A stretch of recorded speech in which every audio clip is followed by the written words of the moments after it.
name is Lora Castleman. Laura, what are we doing here today? We are skydiving. You're going skydiving. Yes. What makes you want to do that? Well, I grew up in this area, so I am just really excited to be able to see the place that I grew up. That's right, Morgan. And with new parking lots, businesses, and apartment buildings popping up across Northwest Arkansas, the rain that we've been getting this week, and quite frankly today, has no place to go. That's why city leaders have been getting together to solve this issue. Fayetteville City Council is set to host a meeting to talk about renaming two streets, in particular the one right behind me, West Chattel Street, and North Plantation Avenue. But what exactly does this mean for residents? The program was created to enhance your flying experience using certified therapy dogs like Arrows here. Using this device and live imagery like you see behind me, the doctor uses the scope to get to hard-to-reach places within the lungs. And by now, donated toys just like these have been given to hundreds of children across Washington County. That's right, Darren. The Walton family says that the new university will be a part of a mixed-use development right here at the old Walmart home office on 8th Street. While no dates have been provided, a press release by Heartland Forward says that the university expects to begin its first undergraduate class with approximately 500 students in the coming years. That number is eventually expected to grow to 1,500 undergraduates. The press release goes on to say that the university will be designed to reimagine STEM education for the next generation of builders and entrepreneurs.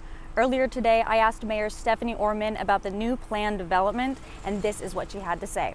This additional announcement with the STEM school coming, hopefully it's just another signal about Bentonville and how we're growing and being intentional with that growth and looking for future forward investments like this to continue to grow our city.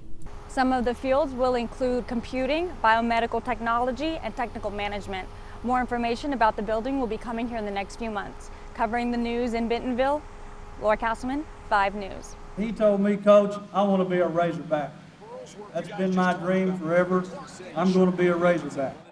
In Arkansas, when you say Burles, you see Brandon's face. Brandon continues to be a part, not just of the University of Arkansas, but of Razorback athletics, and tells the story of an Arkansas kid who came, achieved his dream. You can't mention Razorback greats without talking about Brandon Burlesworth, regarded in sports history as one of the greatest to ever hit the gridiron. I remember going over to do an interview with him in the residence hall. A photographer from the local paper wanted to take a picture, and then they just went into his dorm room. There was not much at all. It was all substance with him. It was all about, how you play. He went to Dean Weber at the university, sure enough, and he picked out his glasses. So didn't want contacts, didn't want sports goggles, didn't want anything fancy. Very focused, loved God, loved his family, and loved football. Burlesworth played hard both on the field and in the books, becoming the first Razorback football player to complete his master's degree before playing in his final game. He's brilliant. He's a great student. Last week he got his MBA. The guy is just what college football is all about. I'm standing there with him, and you can see it's like, this is it right here. From that point on, it was Razorbacks. That was it. It wasn't going to be anything else. From day one, he really was focused on academics. After his career with the Razorbacks, he was invited to the NFL Combine. It was there where he proved his talent, topping all linemen with a 4.88 40-yard dash, and was drafted by the Indianapolis Colts in the 3rd round. We were on the top of the mountain going into the NFL draft.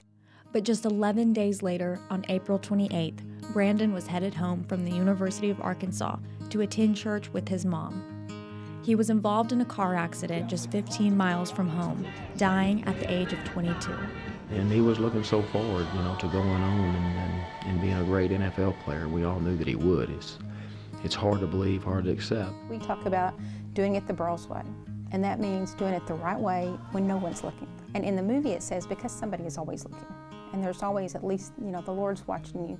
It was an honor to get to know him personally, and now to be able to work with Marty and Vicky, his mother, Barbara, to continue to carry on that legacy is a real honor. Prior to his death, Brandon planned to help underprivileged children.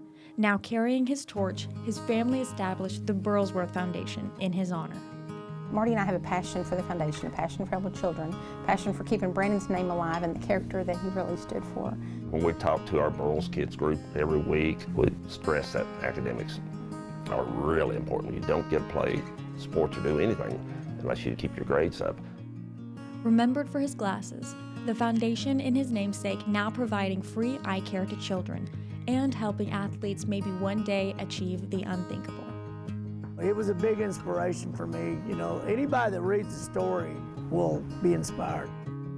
I don't care who it is. Brandon's image lives on in his hometown, Harrison, Arkansas. His story encased in eye-catching oil paints, telling the story of a University of Arkansas walk-on working to achieve his dream. And when I was commissioned and approached to do it, I was honored. It's going to be a destination. Other people are going to want to come and see and have their picture made with it. It's not a billboard, it's a life story. The mural is a timeline of Brandon's astonishing football career, from a small town in Arkansas to the NFL draft. His legacy continues to be a staple in the town. You can have an impact whatever time you have here on this earth. You can make an impact even long beyond. Just like Brandon has. We just want to be doing it for the right reason, spread Brandon's message. There's just times that you don't know what's going to happen, and whatever happens is supposed to happen that way. When you can't do anything else, you just have to trust. In Arkansas, covering the news where you live, Lora Castleman, 5 News. Things are changing all the time. They're coming out with more advancements in treatment and testing, diagnosing, new medications, so it's always changing. It's a field that just never stays the same. If it can change the prognosis for people, and if it can change the life expectancy, the treatment plan options available to them, it's exciting. Think about the challenge of finding something incredibly small, hidden deep within a complex network. That's the challenge doctors face when trying to diagnose lung disease. But here at Baptist Health in Fort Smith, Dr. Muthukumar Radhakrishnan and his team are tackling that by using a revolutionary piece of technology called the Ion Robotic Bronchoscopy System. It helps us in diagnosing peripheral smaller lesions. It has multiple uses, main use being lung nodules and early detection of lung cancer. It is a game changer in that field. It has the potential to change treatment options considerably. Using this device and live imagery like you see behind me, the doctor uses the scope to get to hard-to-reach places within the lungs. It's a same-day procedure. Patients come in, they get to go back home on the same day. And once they are under anesthesia and sleeping, you know, the robotic platform is connected to the patient with their endotracheal tube. And then we do have a path that is planned to the nodule. It's like a GPS for the airways. A CT scan creates a map, and doctors use a controller to steer the bronchoscope along a guided path in real time. Once they reach the spot, they can take a biopsy with pinpoint accuracy. We could offer those services and try to accelerate the process of diagnosis and treatment for patients and also for the referring physicians. Everybody is motivated and committed in helping patients and getting answers. I think the Ion robot is another piece that Baptist Health Fort Smith is showing as far as commitment towards the community and the patient's goal. In Fort Smith, covering the news where you live, Lora Castleman, 5 News. You are so sweet. I know a lot of people have really bad flight anxiety, and I know instantly when I saw the dogs, I felt better, more comfortable, ready to go. Getting to see like furry little friends in the airport, which is not something that you see every day, was a very cool experience. Up and running now for 8 years, the volunteer-based program, the Runway Rover, was created to relieve stress from travel-related activities. Watching the therapy dogs do their work, you can see if they approach somebody who's sitting down on their phone, maybe looking a little bit stressed out, and you can just see the stress kind of melt off of somebody when they start petting dogs. I've seen from all demographics. I've seen a businessman, a little kid, come and just love on those dogs, and so I think that it brings everybody together. The program was created to enhance your flying experience using certified therapy dogs like Arrows here. That's what I wanted to do when I got her. And she has fallen into it like an old shoe and just loves doing it. And she gets excited every time I put her rig on. Like most other dogs in the program, this is not the only place they volunteer. People overlook what the healing forces of dogs can be, and that's what the therapy dog is in whatever environment they go in to work. He also goes to Children's Hospital Northwest Arkansas. He gets in the bed with the kids and he can tell, what they need. And he can tell here what the people need. She's a greeter at a grief share program. We go to assisted living home once a week, memory care facility. I mean, it's a great joy to be able to do this type of thing. And the airport is the most fun for the dogs. It was such a surprise to walk in and see the dogs today. I actually just left my dog Beefsteak at home, and so to see them here and get some pets was just the best. Covering the news where you live, Lora Castleman, 5 News.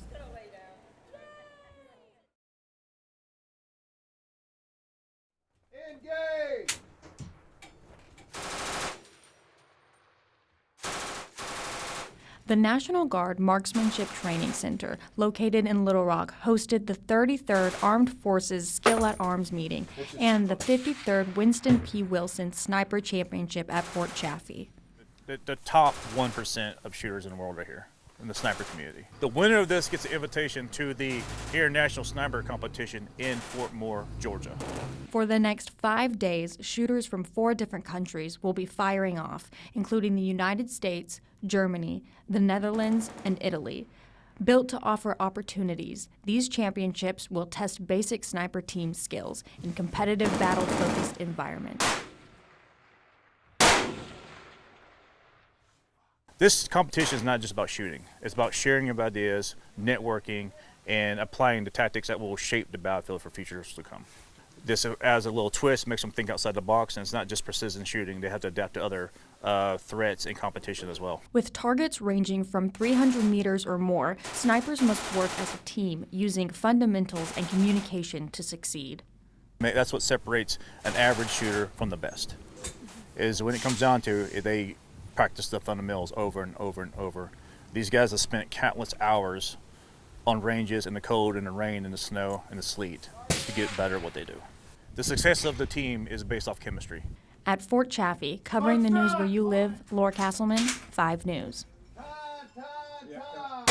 Center, we get to help so many needy children and families throughout the year, but this time is so special because we partner with the community. For nearly 30 years, the Children's Safety Center of Washington County has been looking out for kids. So the Children's Safety Center is the only center of its kind here in Washington County that provides that direct and immediate services to child abuse victims. The nonprofit helps with prevention, detection, investigation, and treatment of child abuse. But during the holidays, spreading the Christmas cheer is a top priority. And by now, donated toys just like these have been given to hundreds of children across Washington County. We provide their whole Christmas, so their wants, their needs, anything that they are wanting, they fill out that wish list, and we just provide it to them. To think that a child needs a coat, it's a very sobering moment to bring it back to reality for us and understand what the real meaning of all this is.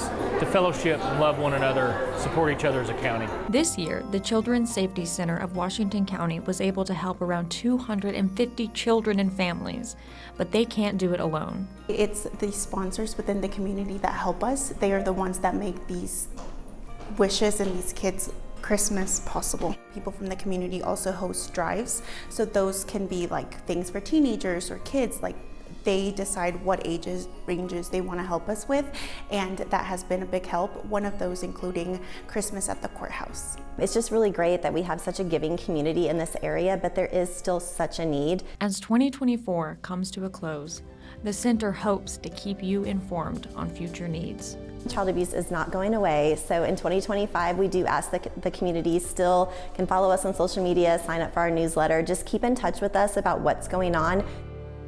In Washington County, covering the news where you live, Lora Castleman, 5 News. Fayetteville is known for some award-winning restaurants, an upscale experience for some. But for others, eating the chef's cuisine may be something that they only dream of. A lot of us have struggled to get food. A lot of people do struggle to get food. But now, Mayday Northwest Arkansas is making that possible. And it started with one man in the fine dining industry, laid off temporarily due to the pandemic. My solace came through cooking. so Alex Tripodi started cooking. But instead of creating dishes in an upscale restaurant, he started cooking meals for the community. And then my brilliant partner had the idea of doing this once a week. And with it came more volunteers. I started donating them bread, and then that turned into me cooking with them every Monday. Now the group meets every week, cooking at Atlas, the restaurant. The owners of this restaurant are allowing us to come here every Monday and operate within their kitchen. And they serve up their dishes in the heart of the city for anyone that needs a meal. They picked Walker Park because it's a nice medium for all the people that we serve. Their mission is completely grassroots and use other organizations to help craft their meals. St. James has a food pantry and permits Mayday to come in and shop for any food that we need. The group serves upwards to 50 people each week. It means a lot for us to help individuals, more than just the regular food pantry. And with the many community groups and volunteers making it possible, it all comes back to giving back. I can see the steam coming off. We all need to eat. I've got this food here to share. Let's all share. Let's be actual community members with each other. In Fayetteville, covering the news where you live, Lora Castleman, 5 News.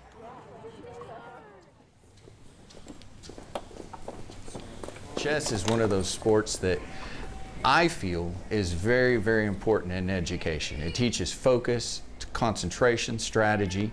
It is based around a game where you don't have to have the most pieces in order to win. This year's second annual Evans Youth Chess Championship is testing critical thinking, focus, and patience. Skills organizers say go far beyond the chessboard. It expands and allows kids to think in creative and different manners, and they can take that forth into everyday life. Maya Burchett says the game has taught her more than just tactics. It's taught her perseverance. White has the first move, but like other than that, there's like, it's just your mind. You can be as good as you want in your mind. It's not like strength or just any other thing like in other sports or other games. It's purely just your mind and how much you practice the game and strategy. A competition that's grown in size and intensity for the students who take part. This year we have approximately 150 kids that are participating in the tournament.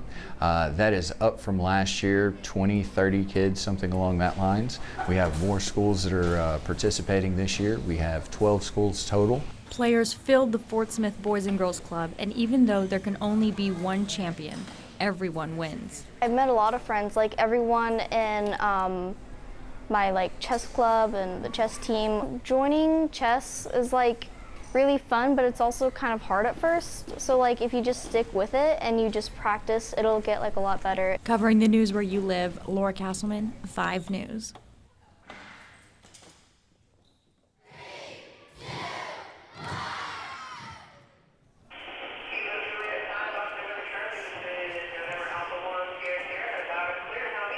Using ham radio, students in Springdale are asking astronaut Nicole Ayers questions one-on-one while she's aboard the International Space Station.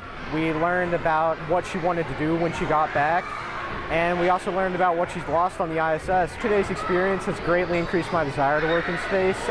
Seeing this type of experience and what she has to say for her own life and how she got here, it really makes me want to work in this. What will you do when you return to Earth? Over. I think I might go get a burger on the beach. Over. With months of setup and tests and over 700 feet of cable, teacher Josh Worthy says this was no small task. In fact, students took on many roles throughout the project. 12 months of planning, preparation, testing.